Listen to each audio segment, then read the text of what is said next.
আসসালামু আলাইকুম। সবাই কেমন আছেন? শুক্রবার মানেই বাঙালির ঘুরতে যাওয়ার দিন। তো আমরাও ঘুরতে বের হয়ে পড়েছি। আমরা আজকে চলে গিয়েছিলাম হচ্ছে জল্লার পাড়। যেহেতু আজকে ফ্রাইডে তাই মানুষজনের অনেক ক্রাউড ছিল। সন্ধ্যার পরে মূলত এখানকার সৌন্দর্যটা দ্বিগুণ হয়ে যায় চারপাশে যখন লাইট জ্বলে ওঠে। তারপর একটা কফিওয়ালা মামা আসছিলেন। আমরা এখানে ২ টা কফি নিয়ে নেই, আমাদের সামনেই বানিয়ে দিচ্ছিলেন।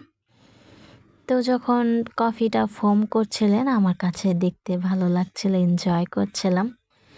তারপর কফি-টফি খেয়ে দেখে মেলা বসছে এখানে, অনেক কমে বিক্রি করতেছিল সব। তারপর আমরা ঘুরতে, ঘুরতে বার্গারের স্টলে চলে যাই। এখান থেকে ২ টা বার্গার নিয়ে নেই।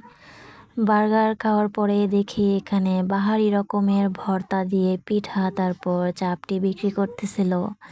আমরা একটা ডিম পিঠা আর হচ্ছে ২ টা নরমাল পিঠা নিয়ে নেই।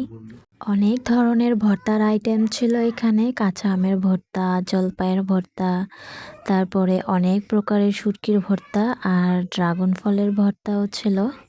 আমার কাছে ভর্তাগুলো তেমন একটা ভালো লাগে নাই, আর পিঠাও একদম নরম ছিল। মনে হচ্ছিল চালের গুঁড়ির সাথে আটা মিক্স করছে। যাই হোক, পিঠা খাওয়ার পরে আমরা আইসক্রিম খেতে চলে আসছি। এই আইসক্রিমগুলো আমার কাছে ভালো লাগে, একটা ফিরনির স্মেল আসে।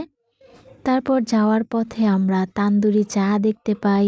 তারপর তান্দুরি চা খেয়ে নেই, চাটাও আমার কাছে ভালো লেগেছে।